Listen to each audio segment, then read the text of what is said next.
touching on the top prop bets in the NBA today. All right, so getting into the board for today, it's not going to be as good as yesterday's board. Yesterday's board was a pretty strong one. All the NHL bets ended up hitting, and typically speaking, those are the ones that have the best odds to hit. Now, we do have some good NBA bets based off of the odds, but the projections aren't exactly matching up to them. So it's going to be a very interesting slate. Obviously, you guys can decide kind of what to do with that information. So we'll start with one of those that odds-wise, it's saying very strong. Projection-wise, it's not saying it's strong. It's going to be a very interesting one. And so that first one is going to be PJ Washington under 4.5 rebounds. So looking at this right now, the sportsbooks collectively are giving this minus 139 for the under. Okay, so they are suggesting that we should be betting the under. If we pull up DK Sportsbook, it's set at minus 130, so a little bit tighter, but still favoring the under there. If we look at the game as well, it is a game in which, I start to worry about blowout potential when it gets to minus 7.5. This is at minus 6, so don't have that big of a worry. 237 over and under as well, so a higher scoring game as well. I mean, if we look at on the season, we can see PJ Washington is only a player that averages about 4.6 rebounds per game, so already someone that doesn't average over that typically. Okay, we look at the last game against the Bulls, only had 2 rebounds and kind of struggled, just had a bad day, 4 personal fouls. But then in the earlier game this season, 7 rebounds. So we're not getting like any conclusions really definitively on why the sportsbooks are really saying that he's going to get the under here.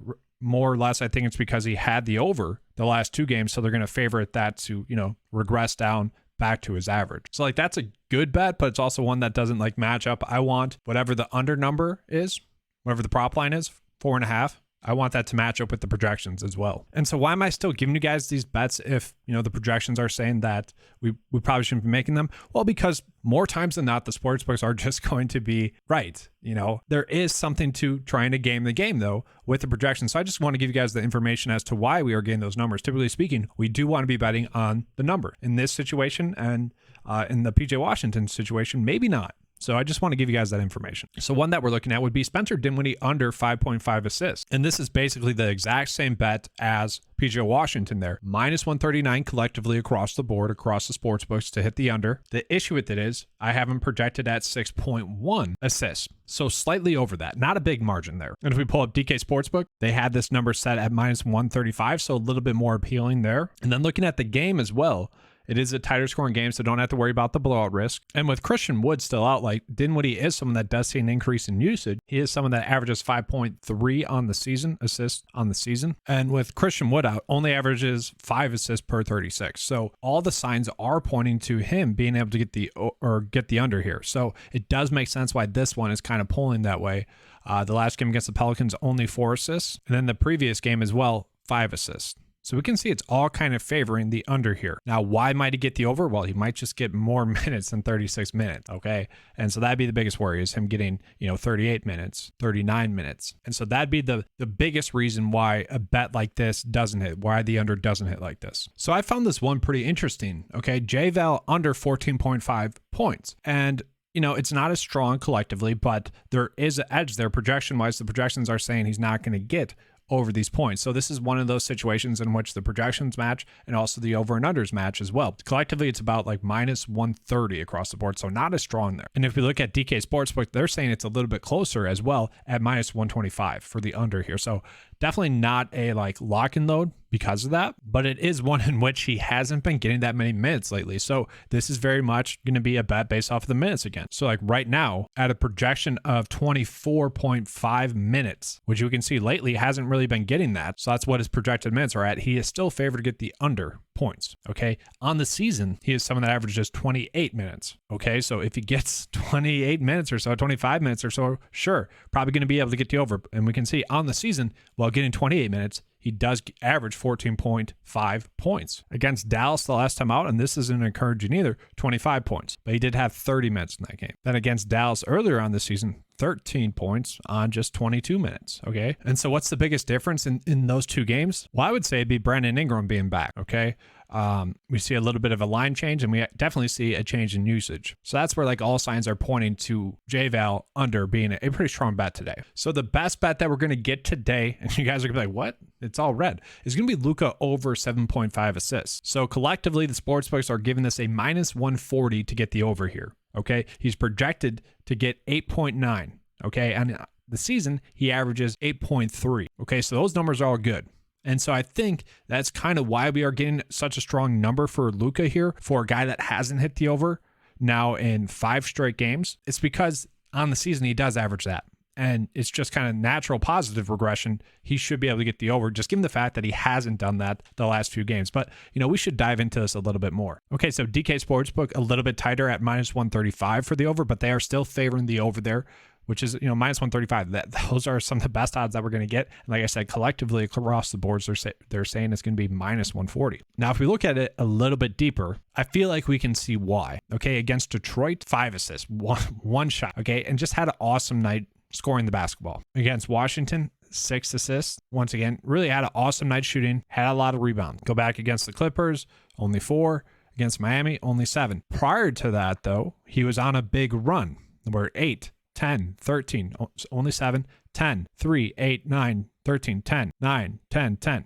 Okay, so we can see that for a while there, he had been on too good of a run. So it makes sense just natural regression wise where he would come back to his average. Well, now that he's on this reverse run, it makes sense that we're going to see positive regression. And that seems to be why the sportsbooks are favoring that. And that also seems to be why the projections are also favoring that as well. And so the biggest question I really have is this solely because Christian Wood is off the court? Is that why we have been seeing Luka not have as many assists? And that could very well be, because with Christian Wood off the court, he actually averages 0.4 less assists per 36. Okay, so not huge, but that can be a slight edge. So that could very well correlate with why the assist numbers have been down. But still, on paper, this is going to be a strong bet, and it's one of the stronger bets that we're getting today. Another bet that's going to be a very similar type of bet is going to be Tyler Herro over 5.5 rebounds. Now we can see the last 2 games against Cleveland and against Charlotte very close to getting the over there. Okay, we can pretty easily see that. And collectively across the board, the sportsbooks are favoring this at minus 137. DK Sportsbook has it set at minus 130. So that is all good signs there for Tyler Herro.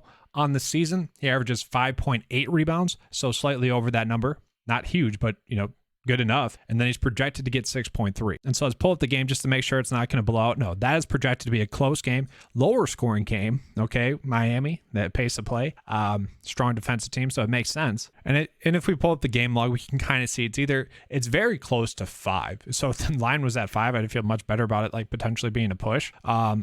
He's probably going to get 6 if he gets the over. He's not going to crush it. Okay.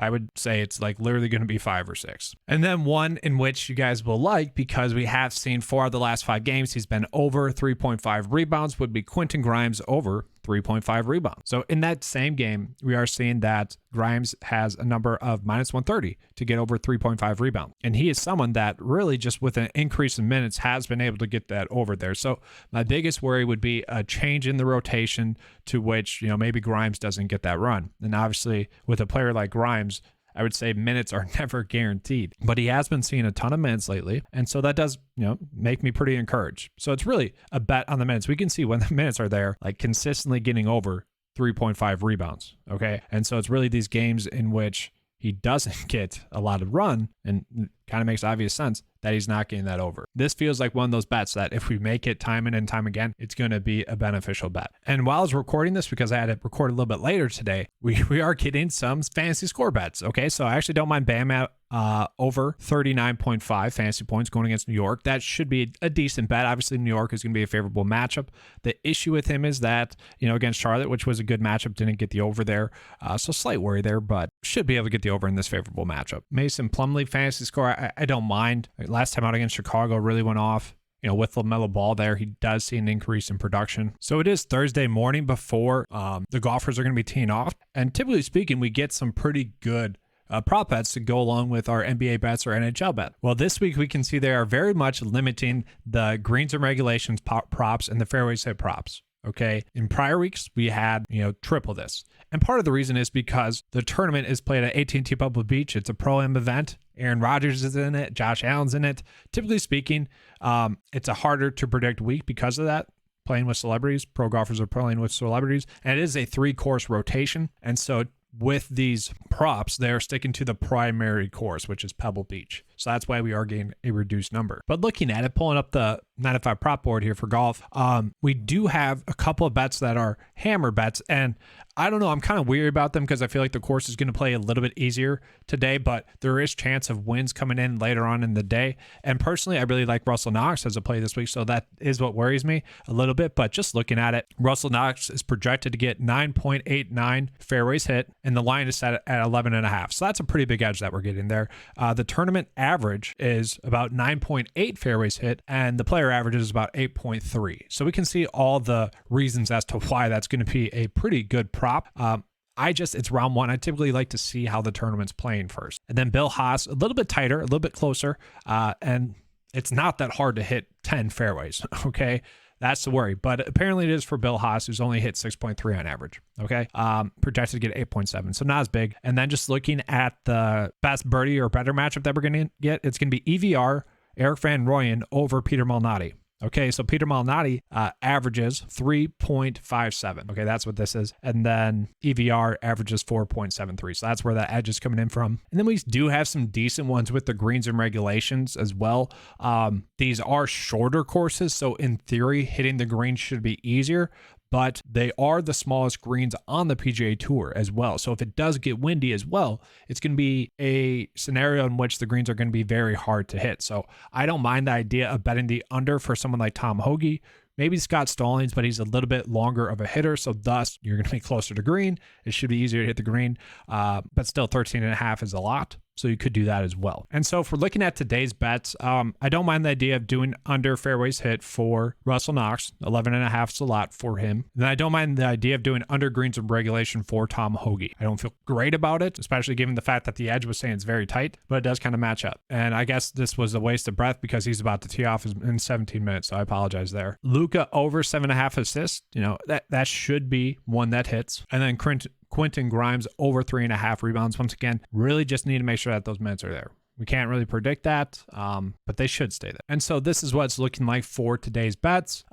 It does feel like a day in which I personally feel like I am forcing some of these bets in there because I want to make a bet today, if that makes sense. Whereas if I was really concentrated on bankroll management, I probably would scale back today. And I probably will end up scaling back a little bit today, unless we get some better numbers. And that kind of happened yesterday evening as well. I'm hoping we get some better numbers. And guys, yesterday I accidentally had CP3 over assists and no one said anything. What the heck? On this part, obviously I said throughout the whole video and even when I was talking about it that under assist was the move with CP3, but I realized that after the video was posted, I assume everyone knew what I meant because no one called it out. But that's all I have for you guys for this video.